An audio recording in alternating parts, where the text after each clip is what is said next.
Gerd Heidemann, I think he enjoyed the big life for a time. He was a star journalist for Stern. He was one of their star reporters, and he could live the big life. Heidemann heeft een grenzeloze fascinatie voor alles wat met het Derde Rijk te maken heeft. Een obsessie, zo zou je het ook kunnen noemen.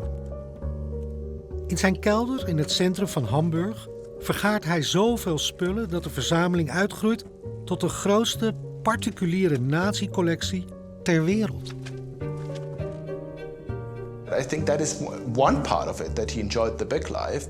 Another part was that he thought that he could combine that with being a journalist and finding out for the public some of the biggest stories of his time.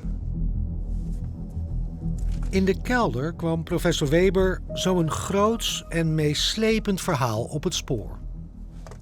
9 cassettebandjes met vele uren aan gesprekken tussen Klaus Barbie en generaal Karl Wolff.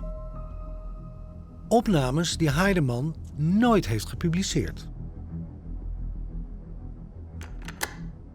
Das war so 54, 55, 56. Eines Tages kam dieser Fahrer da. Und dann war er völlig blau. Und dann redet er da vom Führer. Das passte mir nicht, weil wenn einer besoffen ist, der Führer ist für uns auch heute noch immer ein Ideal, nicht? Über den man nicht so reden kann.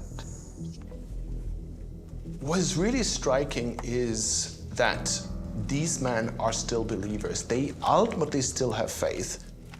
When it comes to first-person perspective of top Nazis and of extremists, we generally have got to rely on interviews that were conducted after 1945 in courtrooms. Here we have first-person perspectives of people where they really present themselves the way they want to be seen.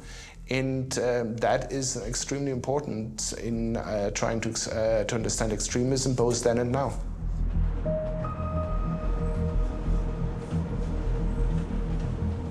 Het topstuk van de collectie ligt niet in de kelder.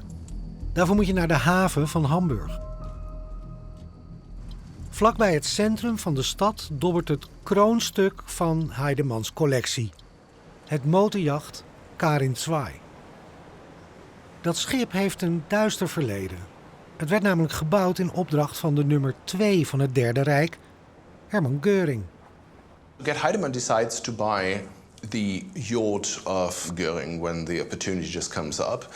And his vision is, let's bring this yacht to Hamburg, and then let's bring former Nazis, former victims, former officials of the Americans and the British, all together, and let's have these conversations on that yacht in this context, and then let's bring out a book.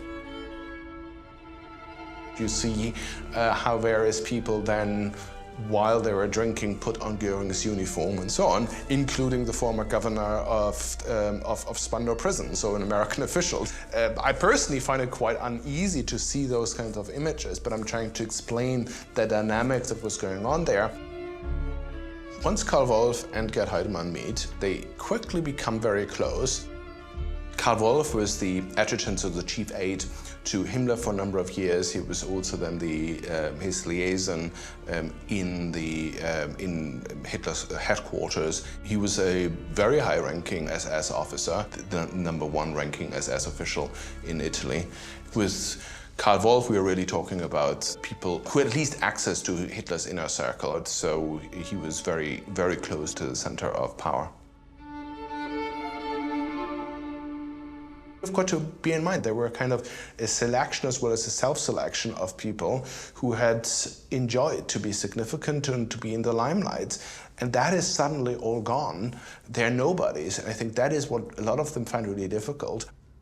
And here is this journalist from the most famous German magazine of the time who shows an interest in them.